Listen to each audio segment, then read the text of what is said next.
Namaskar and welcome to Indian Diplomacy, show on Doordarshan, India's national broadcaster, about Indian foreign policy, India's international relations, and India's involvement in a variety of global groupings that help to bring about international prosperity and security.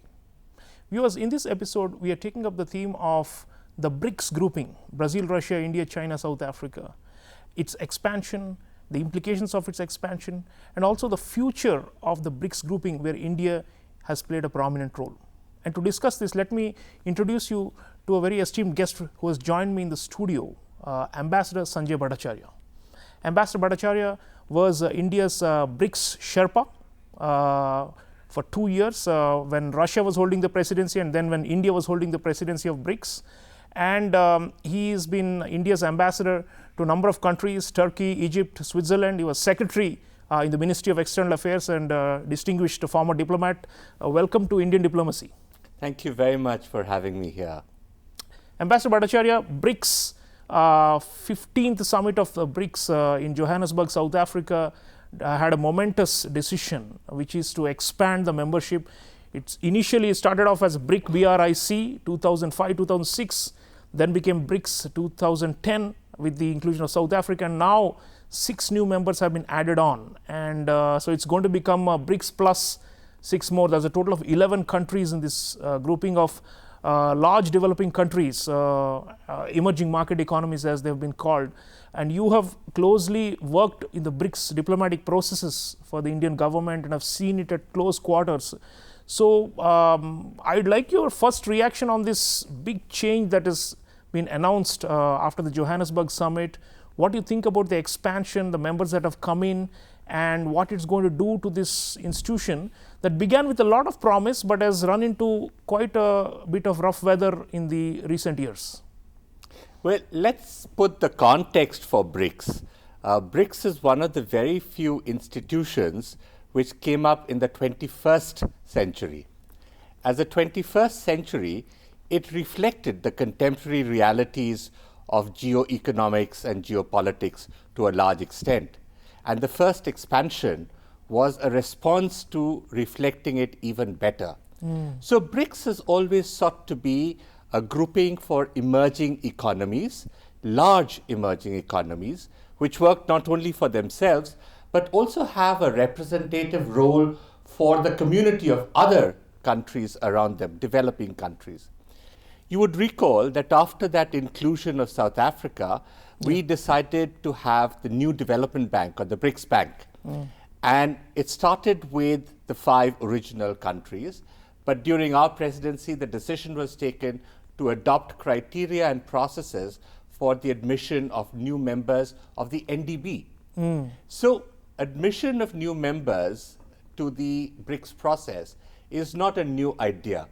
But I think what is important to recognize is that it is done in a very systematic manner. And India has been very crucial and key in this, in ensuring that the organization moves as one through consensus, through the adoption of established criteria and procedures. This particular one, as you know, the Sherpas had been tasked to prepare a concept note, which they did through a lot of effort, and they presented it to the foreign ministers who had met a couple of months ago. And then that was discussed further, and I'm so happy that it was adopted at the summit, and 6 new members have been brought in.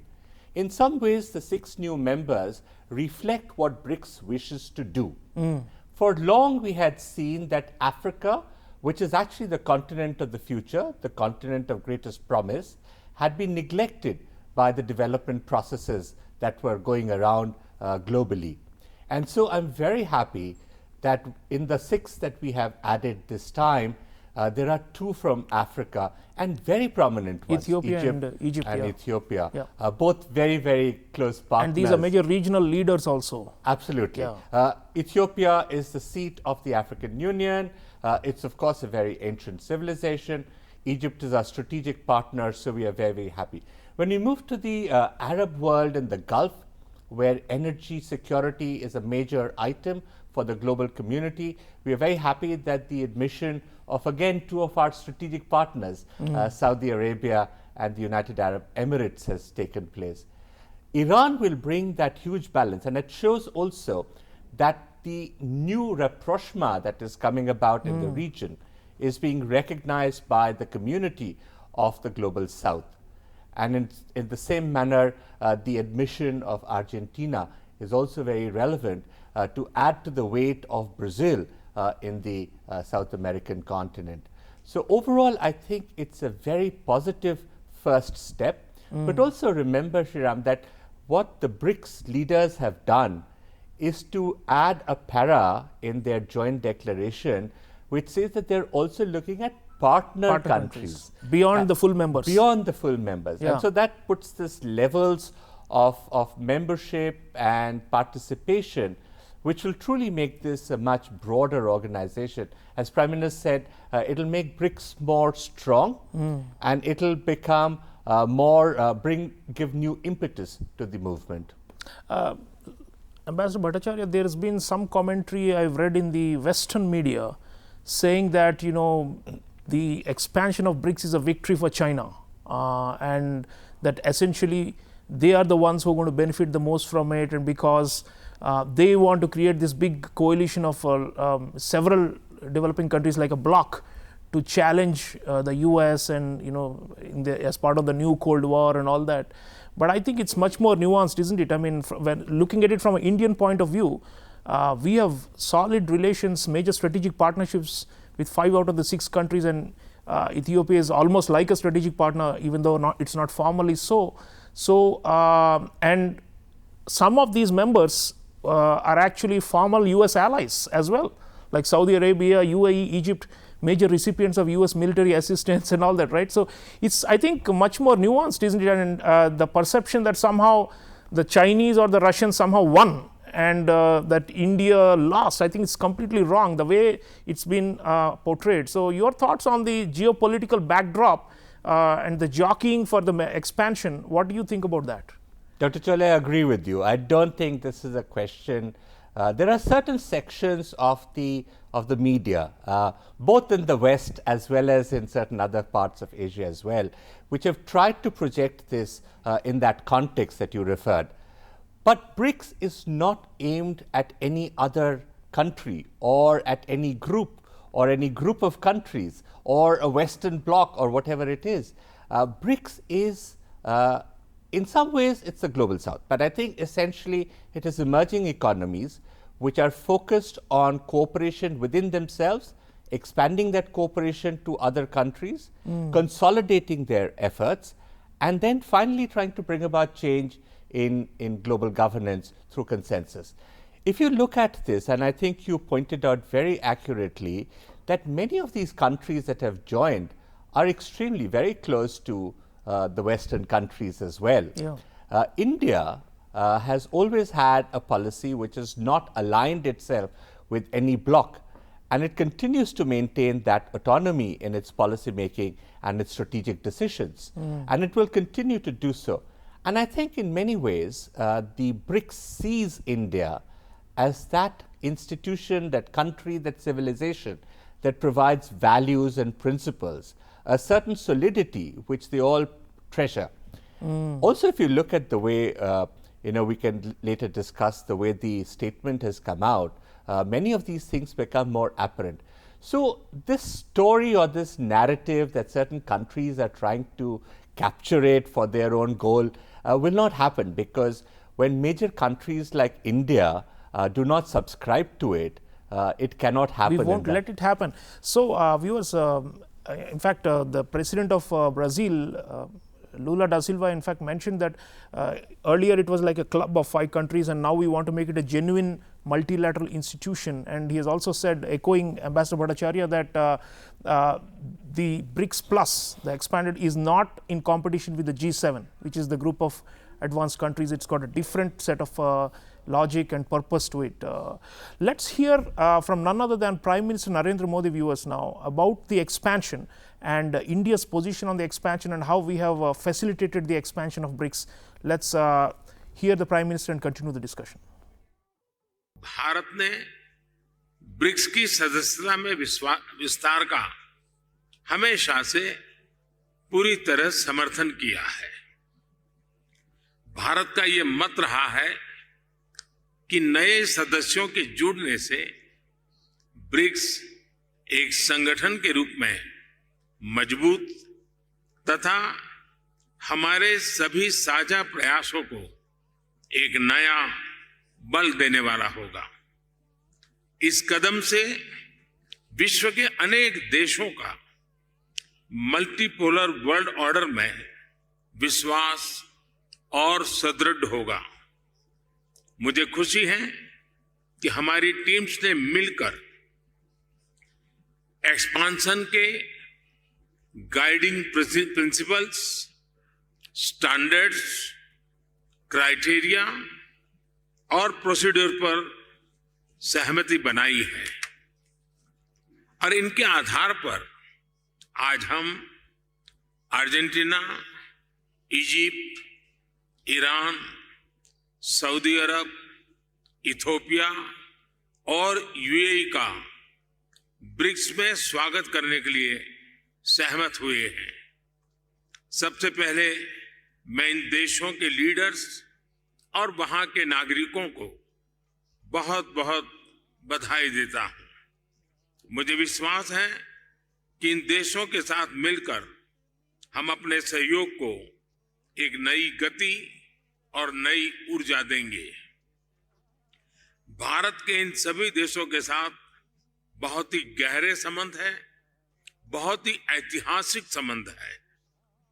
BRICS की मदद से हमारे द्विपक्षीय सहयोग में नए आयाम अवश्य जुड़ेंगे। So viewers, Prime Minister of India actually making a very interesting point that the expansion of BRICS means that actually India's bilateral relations with the new members are also going to be strengthened, because we are not only going to be engaging with them one-on-one, which we always do as strategic partners, but also within the BRICS format now. Coming back to Ambassador Bhattacharyya, multilateral, bilateral, Ambassador, your entire career you have spent on both these things.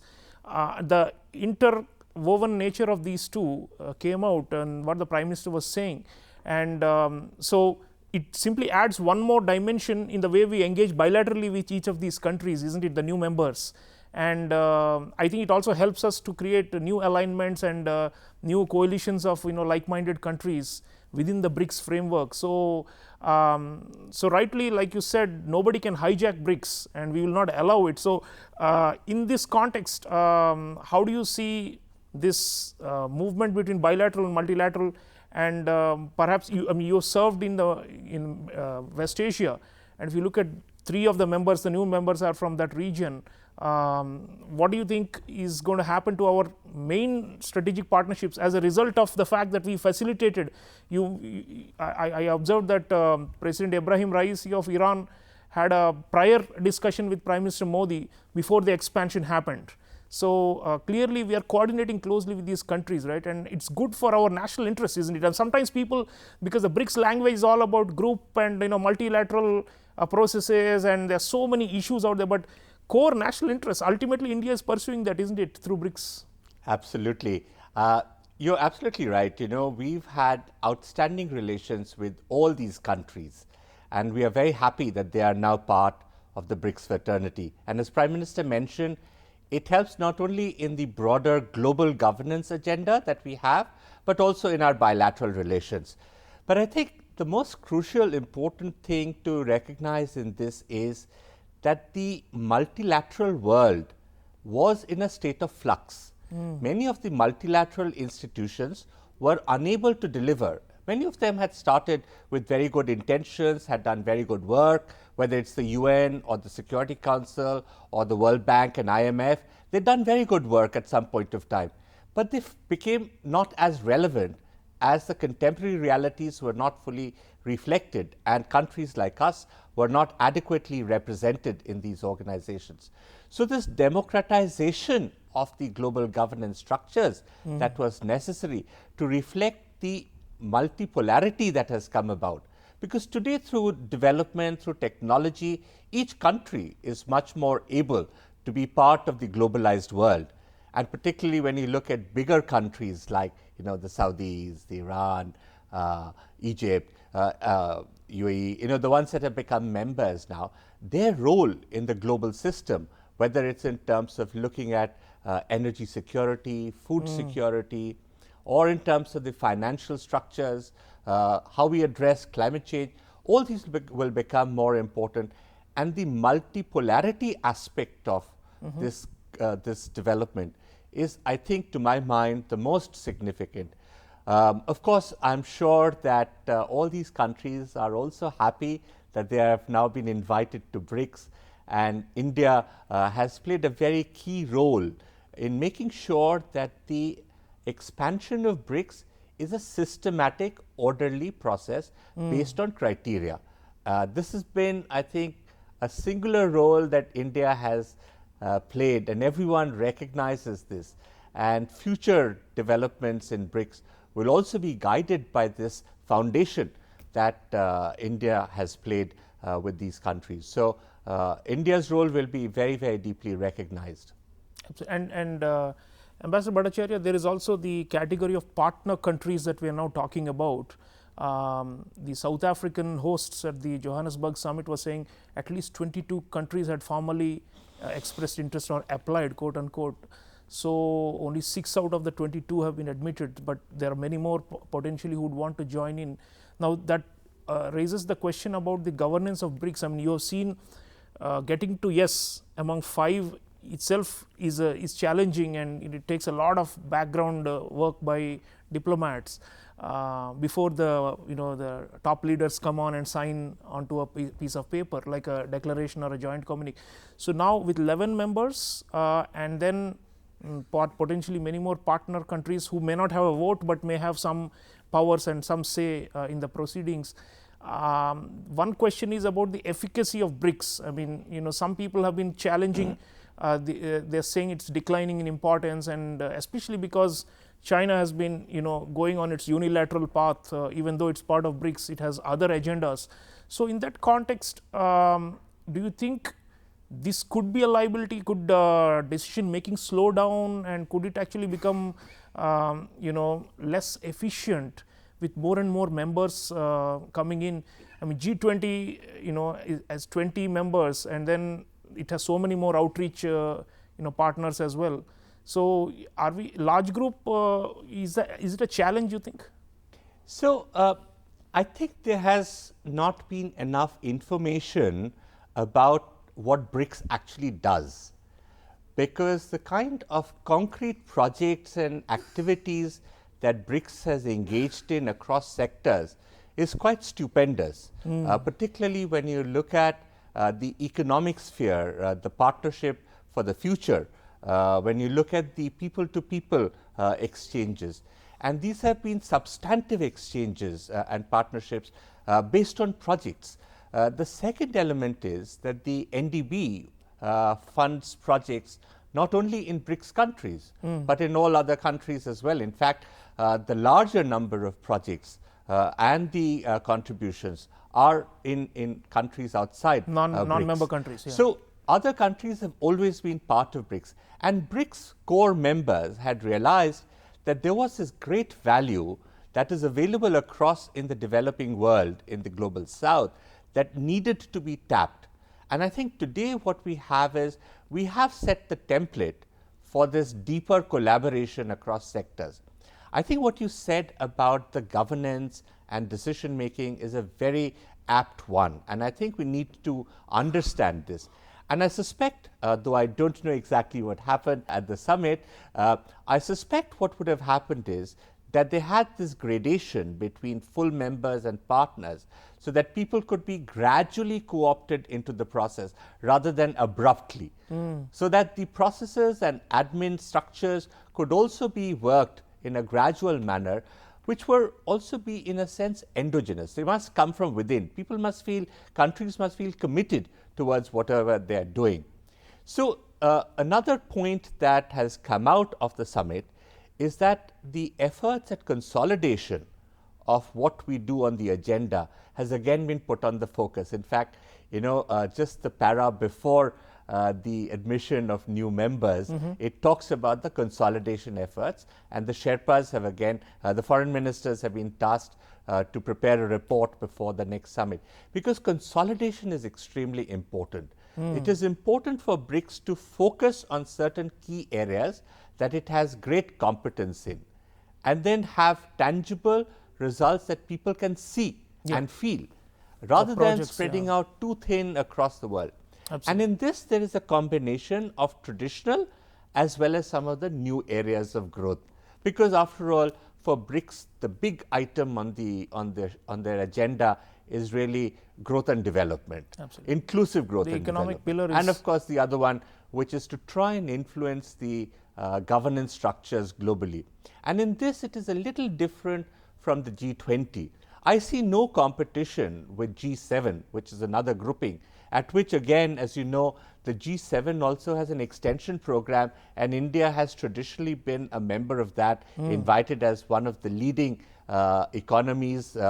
Today, of course, we are the 5th largest, but the fastest growing major economy. So we've been participating in the G7 plus for a very long time. The G20 is a very interesting combination of both the developed as well as developing countries, of emerging countries, whereas BRICS is more of the South. Of course, you know, there are some countries that are very, very prosperous amongst them. Or they've graduated out of the South, especially China, with a higher per capita income. And I think Prime Minister also mentioned this in his remarks, that this is another opportunity for the Global South to raise its voice so that it is heard and there can be delivery on that. Absolutely. Viewers, talking of Global South, India has consistently supported the cause of Africa and the African Union. As G20 chair, India has proposed a full membership, permanent membership for the African Union as a 21st member of G20.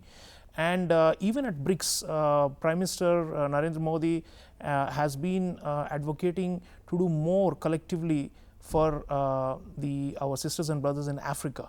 And on this point, I have a brief video statement of our Foreign Secretary Vinay Kwatra talking about what India did in BRICS for Africa and what our aspirations are. This was a big theme of the Johannesburg summit. So let's hear from Vinay Kwatra and continue the discussion. The BRICS leaders are currently participating in the BRICS Africa outreach and the BRICS Plus dialogue, which 65 countries across Africa, Asia and Latin America.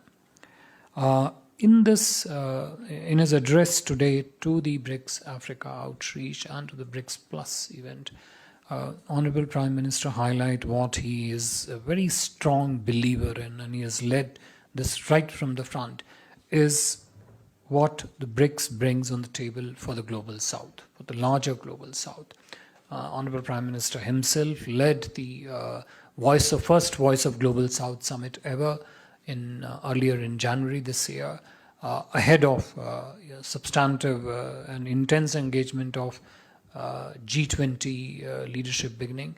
And the whole idea was to really understand from the countries of the Global South as to what are their priorities, what are their concerns, what do they want from G20, which is of value to them.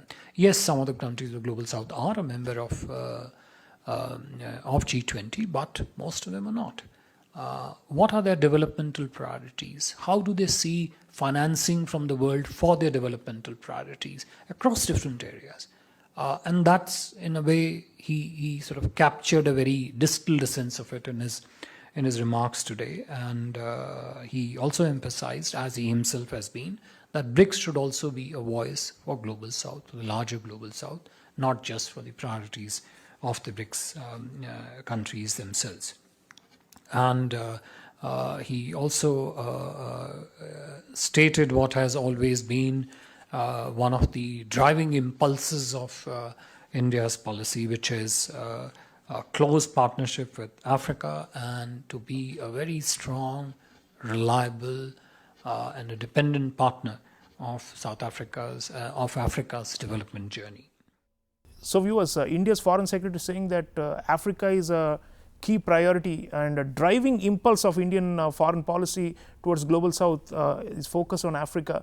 Coming back to Ambassador Bhattacharyya, we bilaterally do a lot of things with individual countries in Africa, and of course we have been strengthening the hand of the African Union, their Agenda 2063 and all these and this time the BRICS summit highlighted the partnership with Africa. So many African leaders who are not members of BRICS were also invited to participate. How would you look at this element of the Africa outreach in particular, given that not all of them can become members? I mean, there are 55 countries and not all of them can be given full membership. Some may be partners, but some even otherwise are very central. And there had been a criticism of BRICS that, you know, it's like a power south as opposed to the global south, because the real south are least developed, less developed countries, and then this is the so-called middle layer below the rich countries.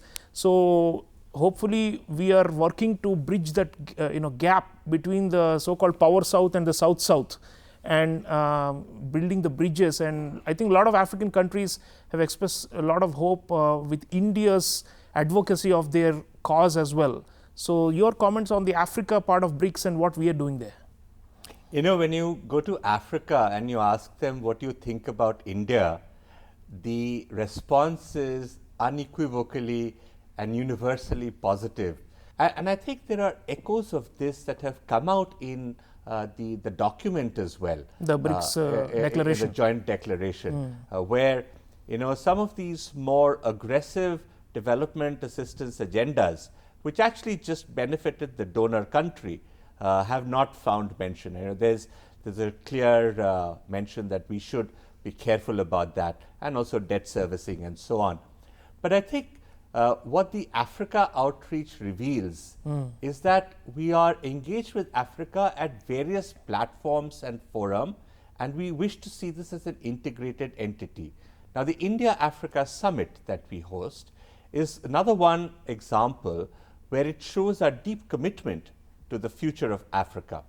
You know, it was started as just a few members and the African Union would have this summit. But then we expanded it to include every country in Africa. Absolutely. So viewers, through BRICS and also individually, India has been championing the voice of the global south. And this has reflected in the Johannesburg summit outcome as well. The kind of engagements and initiatives that India has proposed continue to champion the weakest of countries in the international community and try to advocate for their for justice for them. And this is a key point, and that is why Indian leadership within BRICS is so strong and so solid and so widely accepted. It's not just that we are 1 out of 5.